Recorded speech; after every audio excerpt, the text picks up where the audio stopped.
எத்தனை வருஷங்கள் ஆனாலும் சரி இந்த வெடி விபத்துகளை எப்படின்னா தடுக்கவே முடியலை. அதனுடைய இறப்புகளையும் தடுக்க முடியல.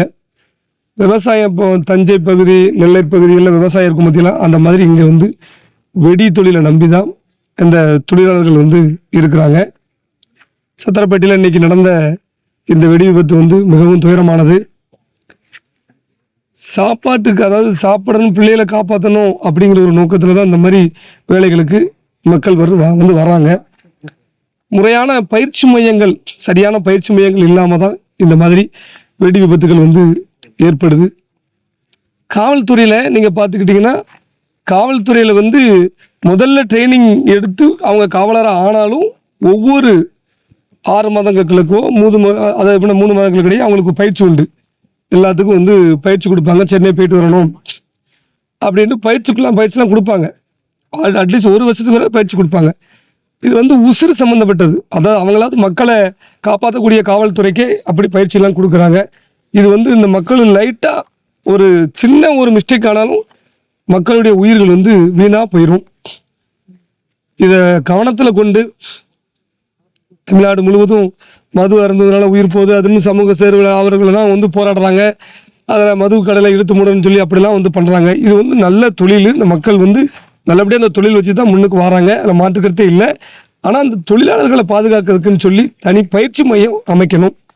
அதனுடைய முதலாளிகள் கரெக்டாக இருந்தாலும் ஒரு சில அதிகாரிகள் சரியில்லை என்பது தான் இன்றைக்கி குற்றச்சாட்டாக இருக்குது.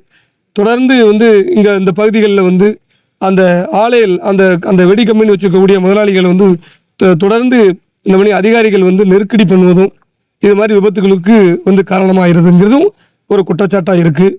முறையான பயிற்சி மையம் நாங்கள் எங்களுடைய தேர்தல் அறிக்கை கூட சொல்லியிருப்போம். முறையான பயிற்சி மையம் கண்டிப்பான முறையில் நாங்கள் அமைப்போம் இந்த மக்களை காப்பாற்றுக்கு அப்படின்றது. இனி வர காலம் எல்லாமே வெயில் காலம், அக்கினி புலம்பாக இருக்கும். அதனால் மிகவும் கவனத்துடன் அவர்கள் இந்த தொழிலை செய்வதற்கு அரசு ஏற்பாடு செய்யணும். மீண்டும் இது போன்ற விபத்துகள் நடக்காமல் இருக்கணும் அப்படின்னு சொல்லி நாங்கள் அரசாங்கத்தை கேட்டுக்கொள்கிறோம். எந்த அரசாங்கம் வந்தாலும் இந்த மாதிரி உசுர் போய்கிட்டு இருக்கிறது நினச்சி ரொம்ப வேதனைப்படுகிறோம். எங்களுடைய பிஎம்டி கட்சியின் சார்பாக வேதனை அடைகிறேன். கண்டிப்பான முறையில் இந்த மக்களை மீட்டு கொண்டு வர நிறைய உள்ள என்ன நடந்திருக்குன்னு தெரியல. அதாவது நிறைய மக்கள் மாட்டிருக்காங்கன்னு சொல்லுறாங்க. இது வரைக்கும் 6-7 பேர் அப்படிங்கிற கணக்கு சொல்கிறாங்க. கொஞ்சம் கிரிட்டிக்கலாக பொசிஷன் இருக்குது அப்படிங்கிறதையும் சொல்லுதாங்க. ஆண்டவன் அருளால் அவர்களுக்கு எதுவும் ஆகக்கூடாதுன்னு சொல்லி மனதார நான் இறைவனை வேண்டிக் கொள்வேன். ஆனால் ஃபயர் ஸ்டேஷன் சாத்தூர்லேயும் சிவகாசிலையும் இருக்குதுன்னு சொல்கிறாங்க. குறிப்பிட்ட பகுதிகளுக்குள்ள ஃபயர் ஸ்டேஷன் அமைப்போம் நீங்கள் ஒரு வாக்குறுதி கொடுத்துருக்கீங்க. ஆமாம், ஃபயர் ஸ்டேஷன் இன்னைக்கு இந்த சத்திரப்பேட்டை விவகாரத்தில் காவல்துறையும் ஃபயர் ஸ்டேஷன் துரிதமாக செயல்பட்டுருக்காங்க. உண்மையிலே அவங்கள காவல்துறையை நான் பாராட்டுறேன். அந்த அந்த தீயணைக்கப்பட்ட வீரர்கள் உசுரை கொடுத்து உசுறு மேலே கவலை இல்லாமல் உள்ள எல்லாரும் போராடிட்டு இருக்காங்க. மக்கள் அதாவது கிட்ட நெருங்க முடியாது.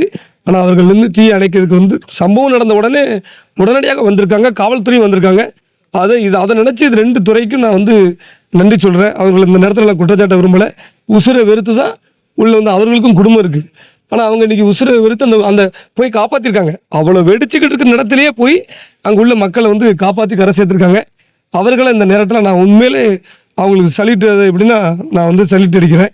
அவர்களை உண்மையிலே நான் பாராட்டுறேன். இந்த நேரத்தில் இல்லை, அடுத்தடுத்து கண்டிப்பான முறையில் சட்டமன்ற உறுப்பினர் ஆகும் பொழுது கண்டிப்பான முறையில் இது போன்ற நிகழ்வுகள் நடைபெறாமல் இருக்கிறதுக்கு பயிற்சி கூட அமைக்கப்படும். நிறைய அதாவது தீயணைப்பு வீரர்கள் அதிகப்படுத்தப்பட்டு அந்த எல்லா இடங்கள்லையுமே அமைக்கிற மணிக்கு கண்டிப்பான முறையில் நாங்களும் ஏற்பாடு செய்வோம்.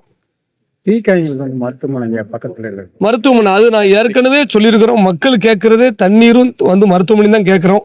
இந்த மருத்துவமனையை மாண்புமிகு அடுத்து எந்த ஆட்சி அமைந்தாலும் மாண்புமிகு முதல்வர்கள் இதில் கவனம் செலுத்தணும். மருத்துவமனை விரிவாக்கணும். எடுத்து கொண்டு போகும்பொழுது உசுறு பெய்யுது. அதனால் இதெல்லாம் ஒரு கண்காணிப்பாக செய்யணும்னு சொல்லி நான் அரசாங்கத்தை கேட்டுக்கொள்கிறேன். மருத்துவமனையை உண்மையில விரிவாக்கம் பண்ணணும். ஒரு தரமான மருத்துவமனையை இங்கே உருவாக்கணும்னு சொல்லி நான் அரசிடம் கேட்டுக்கொள்கிறேன். நன்றி.